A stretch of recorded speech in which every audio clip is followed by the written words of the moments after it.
меня халат белый не пугает. Не пугает? Нет. Может, наоборот, вы радуетесь, когда видите белый халат? И на этом, на эмоциях поднимается давление. Чувство юмора – один из ее инструментов в лечении больного, признается врач-ревматолог Карабулакской городской больницы Фариза Нальгиева. Непринужденно, приветливо и в шуточной форме она собирает сведения об истории болезни, условиях жизни своего пациента и перенесенных им заболеваниях, то есть анамнез. Дипломированный специалист, выпускник Санкт-Петербургского медуниверситета, за 22 года своей профессиональной деятельности успела проработать и в Назрановской участковой поликлинике. Работала в разгар пандемии, сама перенесла болезнь, не отчаялась. Наоборот, твердо намерена, как и ее мама, посвятить медицине всю жизнь. Мне нравится моя работа, мне нравится вообще работа клинициста. Намного больше я люблю работать с больными.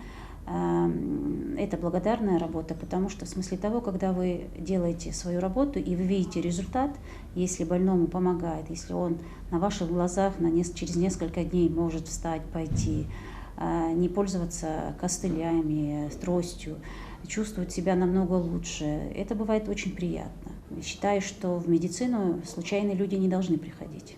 В медицину должны приходить те, кто считает, что потом сможет не только получать удовольствие, но уметь и расстраиваться, огорчаться, потому что ты работаешь с живыми людьми. А живые люди, они же не всегда бывают все настолько идеально, все это так гладко. Бывают и периоды разочарования, но из этого надо выходить. И если ты не любишь свою профессию, я считаю, что работать в такой профессии, как врач, не любя эту профессию, я думаю, это, наверное, даже противопоказано, это даже кощунство какое-то. Инелли Хашагульгова с отличием окончила Ставропольскую государственную медицинскую академию, на базе которой прошла обучение в ординатуре по специальности кардиология. С 2014 года молодой специалист занимается диагностикой и лечением заболеваний сердечно-сосудистой системы в Карабулакской городской больнице. На вопрос, почему именно кардиология, она приводит статистику. Россия, в частности и наш регион, лидирует по числу заболеваний, таких как артериальная гипертония, сердечная недостаточность и нарушение ритма. Это своего рода вызов против всего перечисленного. Ежедневно у нас встречаются больные, которые с гипертонической болезнью, ишемической болезнью сердца, с перенесенными инфарктами, с острыми инфарктами. Естественно, они берутся на доучет, им оказывается и первая помощь, и дальнейшее диспансерное наблюдение. У нас часто бывают больные, которые приходят на прием с жалобами, которые до этого не обращались, и на основании жалоб, всего осмотра, после снятия ЭКГ у них выявляется острый инфаркт. Естественно, мы вызываем скорую, госпитализируем, потом они возвращаются и благодарят за это, что вовремя выявили и оказали первую помощь. Мне кажется, человек, который выбирает медицину, это должно быть его желание, а не так, чтобы кто-то дома захотел, папа, мама, брать, или кто-то настаивал на этом. Если человек сам действительно этого хочет, тогда нужно поступать, и у него будет стимул учиться и, соответственно, работать. И не будет выгорания через год, два или позже. Нет, я не жалею о своем выборе. Если бы мне надо было заново пройти этот путь, я, наверное, также поступила бы в медакадемию и стала бы именно кардиологом.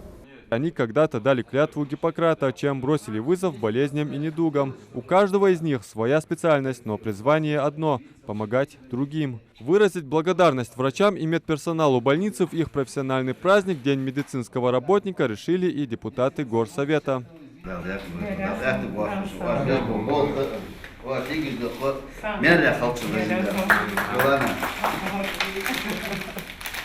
Это может не так много, но то, что хоть какое-то внимание к вам, медикам.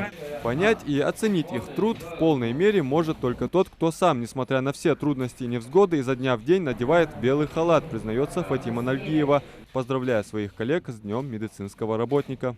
Уважаемые коллеги, в это трудное, неспокойное, напряженное время мы все находимся в таком натянутом состоянии. Я желаю вам всем самое главное здоровья, потому что если будем здоровы мы работники здравоохранения, то и будут здоровы наши пациенты. Я желаю всем здоровья.